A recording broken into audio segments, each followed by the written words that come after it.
So, welcome, dear friends, to our continuing series called The Reactive Church. The meaning of the title is that often the church makes actions, but sometimes the church is forced only to be reactive to events happening outside the scope of the church. And today we have a perfect example of this in the episode we call The Black Death. And we're going to talk about how a simple disease, a simple little bacteria spread across the face of the earth, brought catastrophic change to society in general and to the church in particular. Before we get into how the church reacted, it's important for us all to remember exactly what we're talking about. And it's a very complicated thing. The title is a little deceptive. The Black Death sounds like it was a single event, but of course it wasn't. It was a series of recurring events, mostly centered around the bubonic plague, as we might call it now. But at the time, they weren't always assured that it was the same disease, but it kept coming back and back and back. The greatest of the epidemics was from the year 1346 to 1353. And this is the one that's called the first Black Death. There was a second and a third. And in truth, there was a Black Death incident in Madagascar in 2014. So the bacteria still survives in the world, but it hasn't been bothering us too much since the end of the 19th century. But the Black Death as a concept, I think, is a unity in that something is happening that is just at the microscopic level, but it affects our human bodies, and therefore it affects our human society and our human spirituality. How with incidences could never be more timely than it is right now with our own pandemic raging. The numbers we have, thanks be to God, are not nearly as catastrophic as what they were in the 1300s. It's almost impossible to imagine what it might have been like. And there are some we all have to acknowledge that probably far worse than science or that statistics were able to monitor at the time. So back to the 13th century, when technology wasn't the issue, they think that the bacteria arrived in Europe through Crimea, and then down to Constantinople, and then to southern Italy and Sicily. It was present in the fleas on the rats of the ships carrying trade goods around the Mediterranean. It wasn't the rats that caused the disease, and it wasn't the fleas. It was the little bacteria, which wouldn't be discovered until about 1895, when microscopes and science developed into looking at these little bitty creatures that cause so much damage.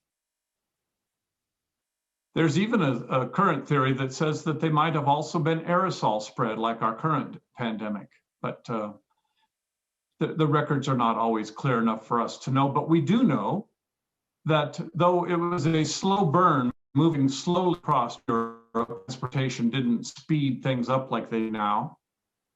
It did take several years, but as it get to a town, it was not at all unusual for 33% of the population to be dead within weeks.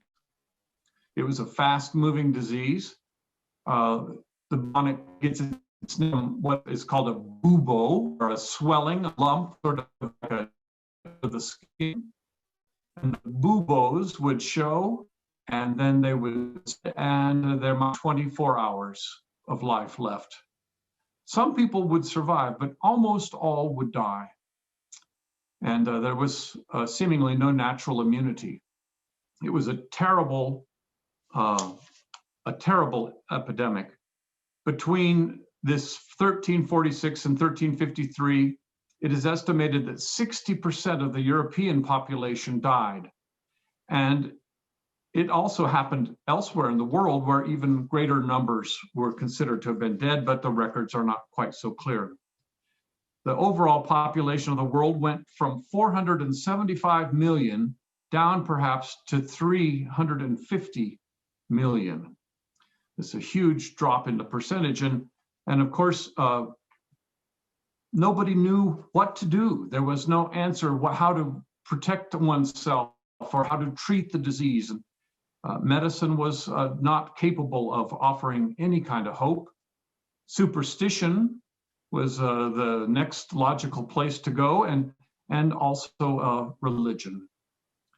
But we do have records that indicate the Islamic world was heavily affected, and there are records that say that over the same time that Baghdad, for instance, as the head of the caliphate, was hit 3 times by major epidemics in the same years, and that they lost 80% of the city each time it came. You know, we're just talking about numbers that are almost unfathomable. But the plagues didn't just finish in 1357. Records show that every 30 years or so, Europe was hit again by the plague. And it just went in a cycle. But each time it came, it affected fewer people and fewer people, because the survivors of one epidemic would be those who had the immunity for the next time around. But in 1628, we do have a scary statistic that in that 1 year, France lost 1 million people. Italy lost 1.7 million people. Spain lost 1.25 million people. And so these numbers are staggering. And when we try to imagine the humanity of it, the piles of bodies and the desolated farms and the abandoned monasteries and the castles sitting empty because everyone is dead. I mean, it obviously is going to have tremendous impact on a culture. So it came to an end finally at about 1895, as I said, when public health establishments finally realized it was bacteria, and that through certain kinds of medicines, bacteria could be treated. Antibacterial agents were discovered. And so now if a person was to come down with the bubonic plague, we have vaccinations, we have medicines, and we can cure it. People don't have to die from it anymore. So that's the event. That is the action. The reaction was on many, many different levels. Let's first examine the results of what it means to have 60% of a population dead. Well, it means depopulation. It meant that there were hundreds and hundreds of abandoned buildings sitting empty. It meant farms did not have workers to bring in the harvest, and crops rotted in the fields. It meant that the nobility, who had survived always on the taxes they collected from their farmers and their workers, well, there was no worker or farmer left to pay the taxes. And so the nobility, if they hadn't already died from Black Plague themselves, they were suddenly facing an economic crisis. The laboring class that did survive, however, found it to be a great boon for them. They were suddenly in demand. No longer treated as serfs. Their nobility were not there to keep them on the farm anymore, and cities were filled suddenly with migrant workers who would go anywhere they could get the best wages. No longer tied to the land, they were available to seek out new employment. And this idea that laborers receive wages for their work starts to grab hold. The agrarian collapse not only affected the nobility, but it affected the monasteries, who were a major landowner, and almost all of whom survived on the proceeds from the crops that they grew. But without workers, monasteries also suffered. And we're left at the end of the Black Plague with a lot of massive, big monastic buildings and only a few old monks running around.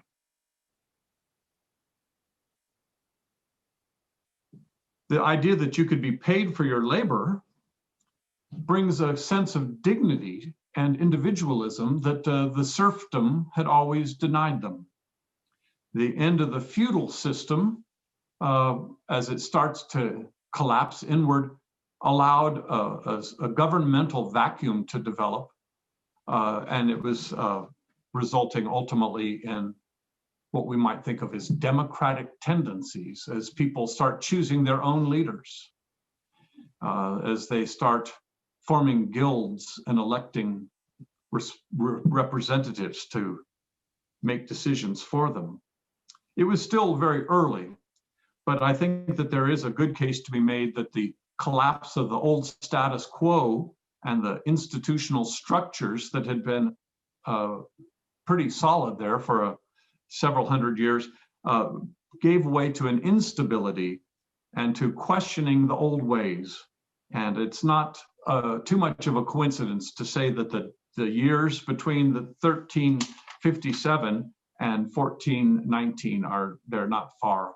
And the Reformation is certainly tied to this new idea that the church could not save us in the time of our greatest need. The church could not keep the people from dying. There might be something wrong with the church. This idea of there might be something wrong spread widely, and everyone started looking for who to blame. You know, the reformers might blame the Catholic hierarchy, but the Catholic hierarchy might blame the heretics, most of whom they called Protestants. There was great rivalry between religious groups as they were all trying to say, we care more about you than the others, and in the time of trial, they failed. But the who to blame, the first and foremost reaction to that was that there was a great invention of persecutions of whomever they might think they could blame. And of course, Europeans always turned to the first scapegoat they could find, and there were immediate persecutions of Jewish communities because they are such an easy group to blame for everything, or so it seems. But they were not the only groups being targeted. There was also, in Protestant countries, there was a persecution of the friars. These are the Franciscans and the Dominicans.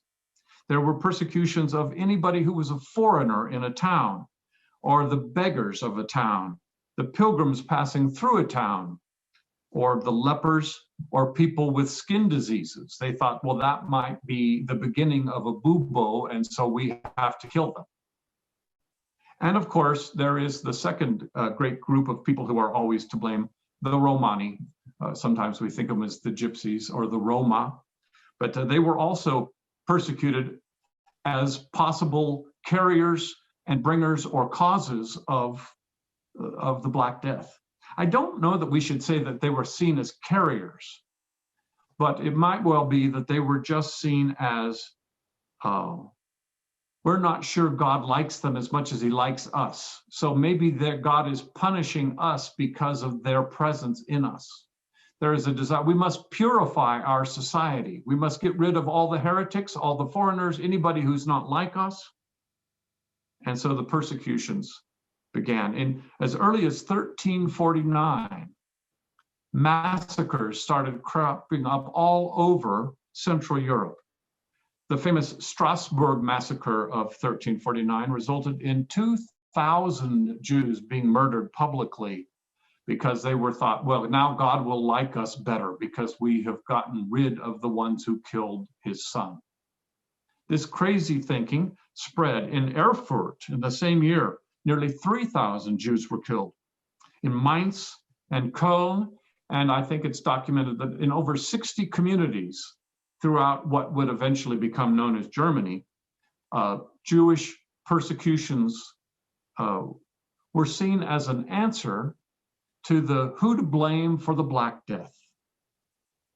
Now, it may well be that there were other reasons, economic, cultural, jealousies. You know, somebody sees an opportunity to get ahead by persecuting someone else. So it is quite complex.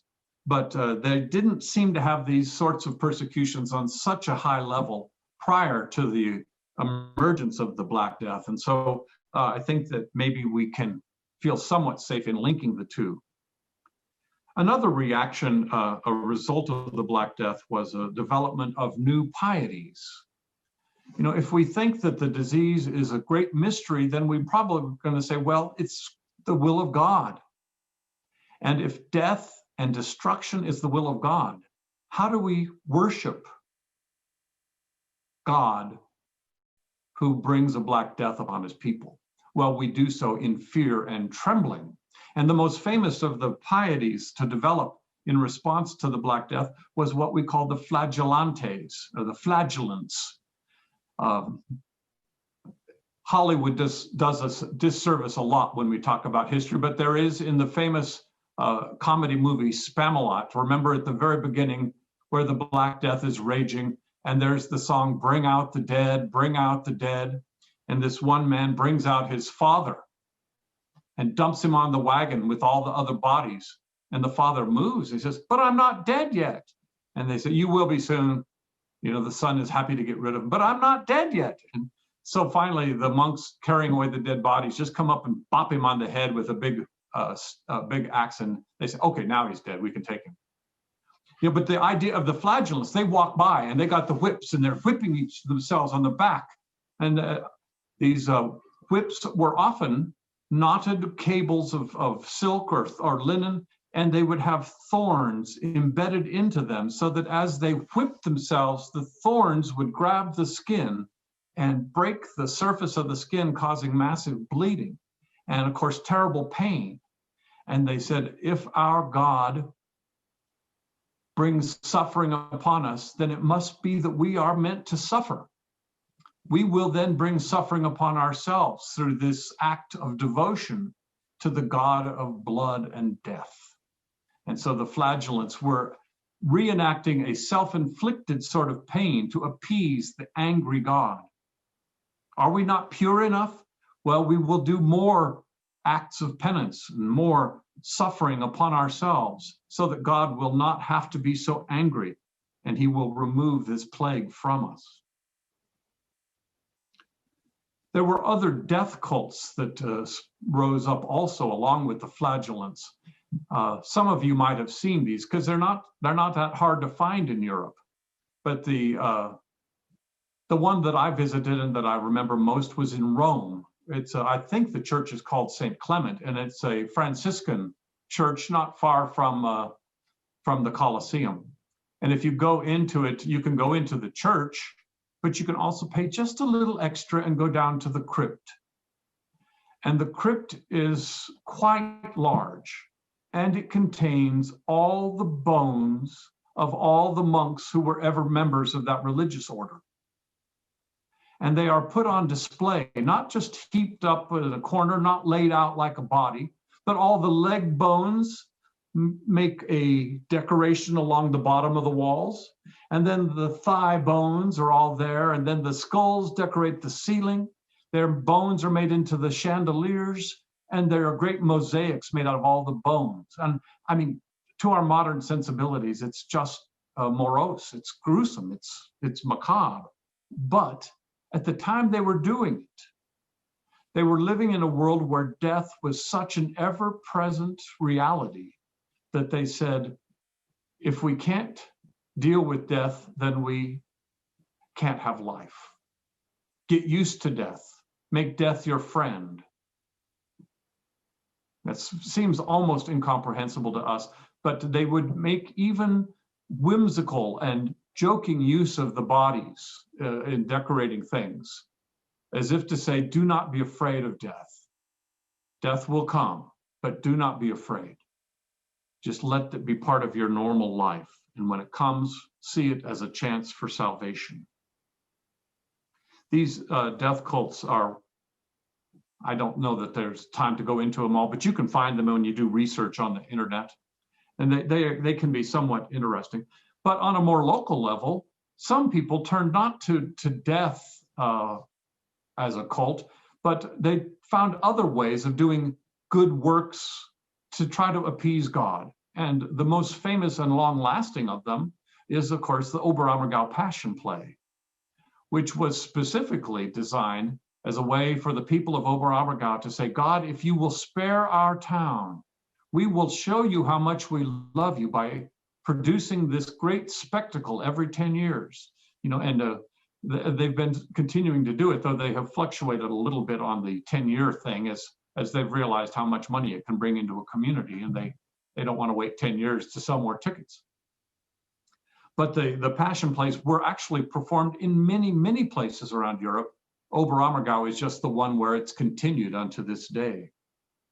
And I found on the internet, though nobody of my friends in Munich has warned me of this, tell me if it's still a thing, but they said that there are two particular Munich traditions which date back to the bubonic plague period, where they are trying to sort of show God that they are alive even in the face of death. And I'm referring to the Schäfertanz and the Metzgersprung. And if somebody would unmute and tell me, what are these two things? Helen, you want to tell me? You shaked your head. Can you unmute and just briefly say, what is the Schäfertanz and the Metzgersprung? Okay, the Metzger thing, I don't know that one, but the Schäfertanz is that the people who made the beer barrels and so on, they came out and did this special dance to tell the people that the plague was over and they could leave their homes out of isolation. Mm-hmm. And that happens every 7 years. Mm-hmm. The people were too afraid to come out, and they decided to go out and dance. And so they brought the people out, and now it's a tradition that happens. And the Metzgersprung is, if I'm correct, they do it at Marienplatz. And when a young man has finished getting his official Metzger certificate that he is an official, they tend to jump in fully clothed into the fountain that is there, and that should bring them good luck, or and that's what I've heard. Thank you both. Thank you both. In England, we have Morris dancers, but I don't know if that's a similar tradition or not. But there are people who still appear, I think, appear from time to time in public and in the street and do dancing. So it could be the same tradition, but I don't know. Yes, it is. It's the same tradition. Thank you.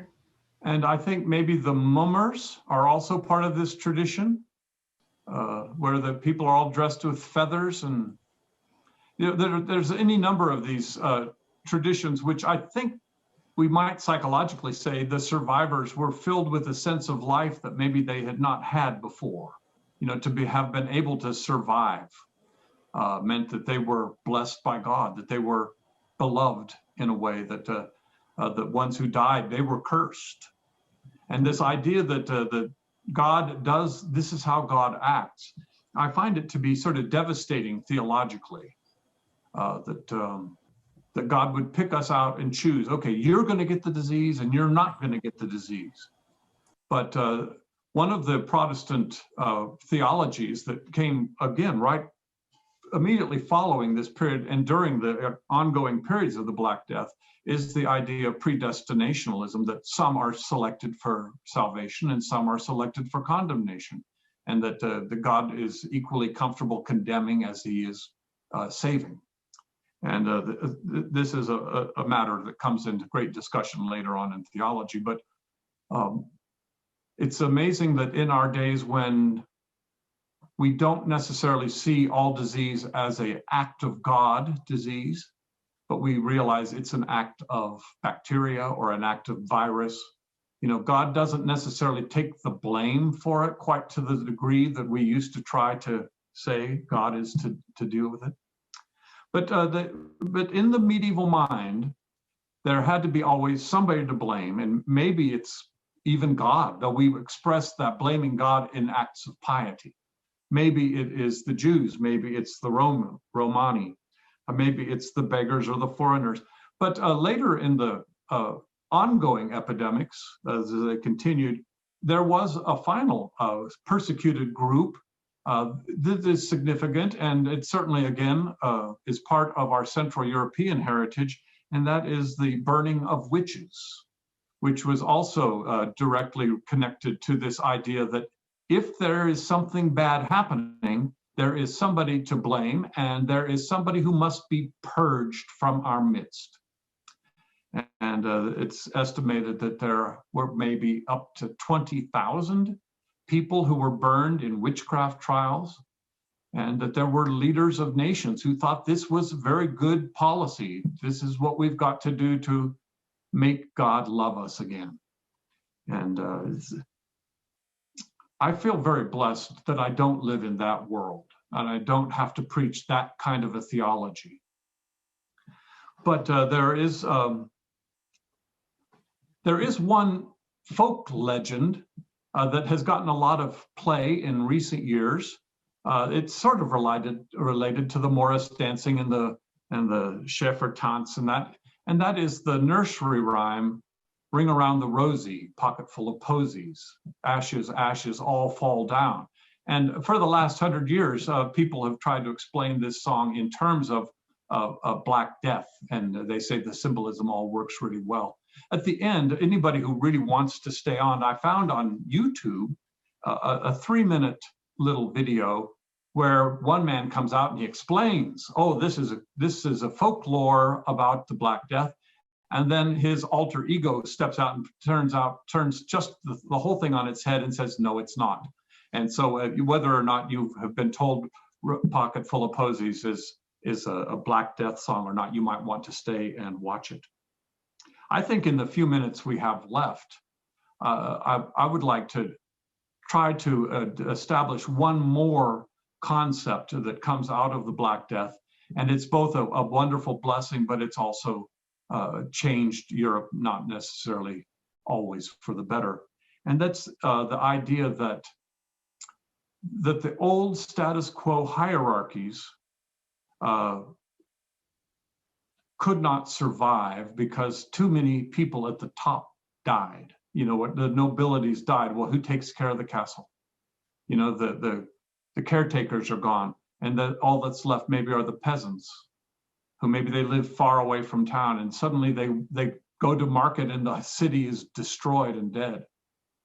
I think that there is a logical thread, though I'm not historian enough to try to prove it, or social science enough to give you footnotes on all these. But I think that this had a lot to do with the ultimate rise of nationalism and democratic thinking. You know, that when feudalism came to an end, especially under the pressure of the continuing plagues, you know, people found themselves saying, how do we govern ourselves? What is possible?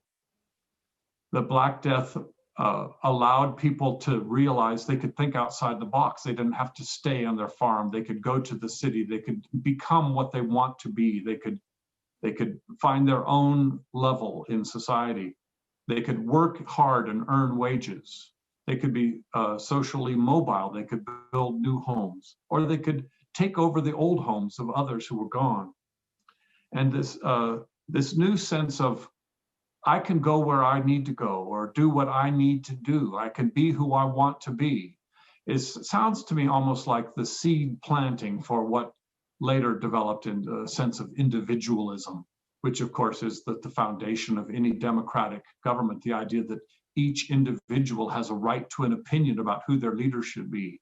Each individual has a right to pursue their own best interests. So the reaction of the church is really almost parallel to the reaction of society, because the Christendom of the Middle Ages, where the church was the society, the nobility were the church leaders, and vice versa. We find that there is a breakdown in the church as well as a breakdown in society, leading directly into Reformation and individualized religion. I want to ask if anyone would like to contribute, because I do know we have a lot of people here very well educated in history and in the medieval world, and I've probably overlooked or overstated any number of things. And I gladly let people unmute and offer either further explanation or clarification, or to tell everybody that don't listen to him because he's wrong on this point. Who has something that you can add to the conversation about the Black Death?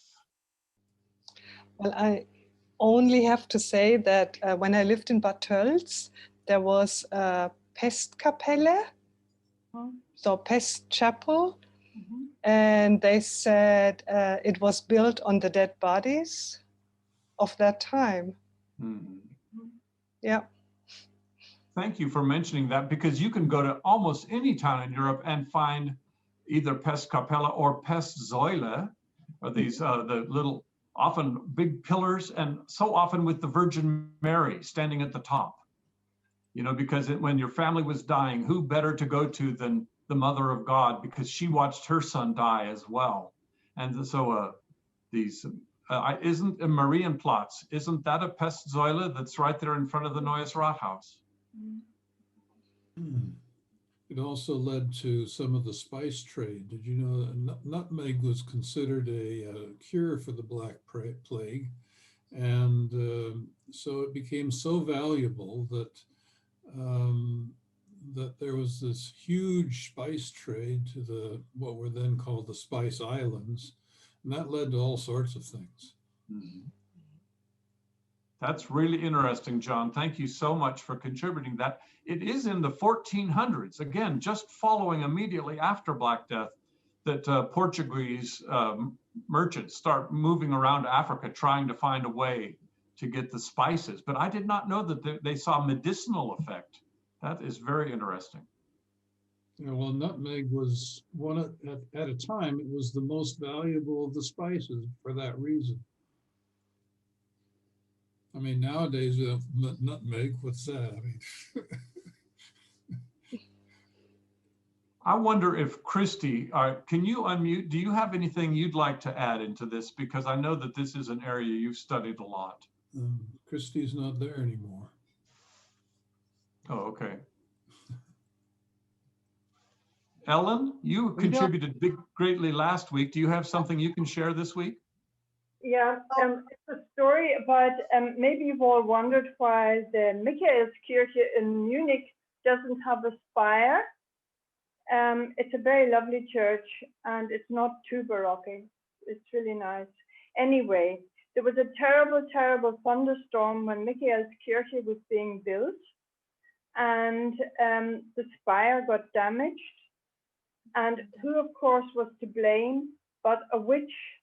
And she was burnt just outside the church, and that was the last witch that was burnt in Munich. Okay, that was my bit. Okay, thank you. We have two things to mention. I don't think I heard you talk about the lower level of the Rathaus Glockenspiel has to do with it is a depiction of the Schäflertanz. The upper level is a wedding, an official wedding depiction, but the lower part is to remember the Schäfler running around cheering people up after the plague. So, and, yeah, and Ellen has something. I just wanted to say, everyone knows about the Decameron, I'm sure, written by Boccaccio. It was the very first plague session when all the nobility went out to the country and sat together telling stories every day. A whole week was organized by a particular person. Every week it changed. And the stories are wonderful, very short. It's worth reading. Thank you, Ellen. Okay. The complication in modern understanding of the Black Death, of course, is that it was so much more than just a single event. And in fact, some scientists in Sweden recently uncovered a grave site that goes back to 3000 BC. And yet the bones are showing the marks of the buboes. So it may well have been that this has been around for a long time, but that just the 1346 event was a super spreader event. Why do we not have it now? Partly we don't know how to treat it, and so it doesn't have a chance to spread.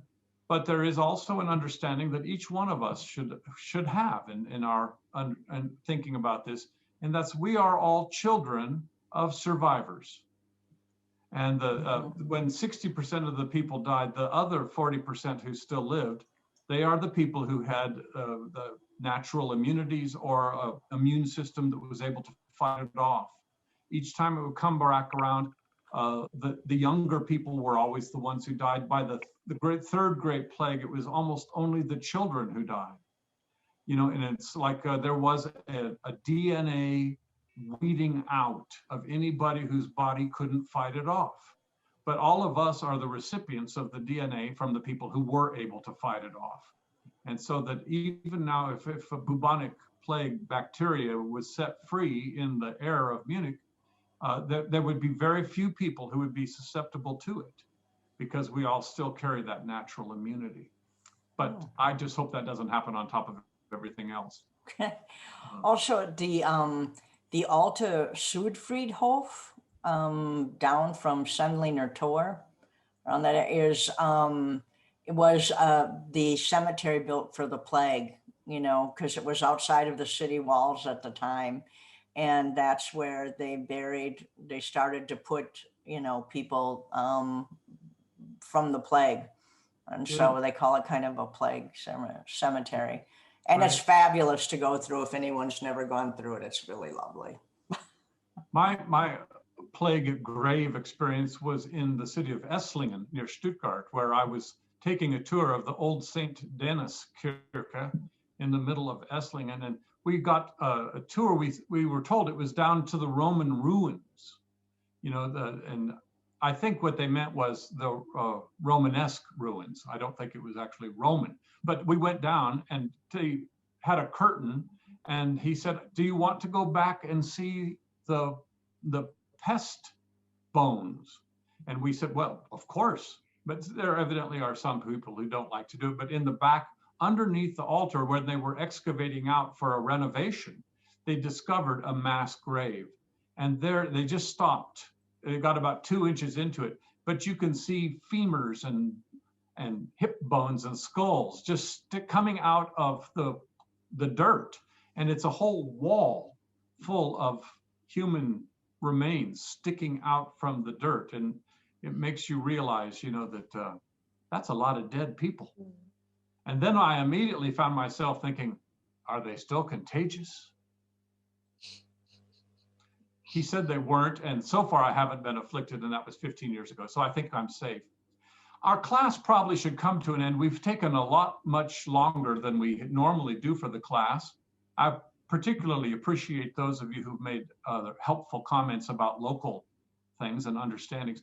I do have this YouTube video about a ring around the rosy pocket full of posies. Now, you could look at it at your own leisure, because all you've got to do is put in YouTube ring around the rosy and you'll find several different things. But since we're here, if you want to see it, stay on and you can watch it.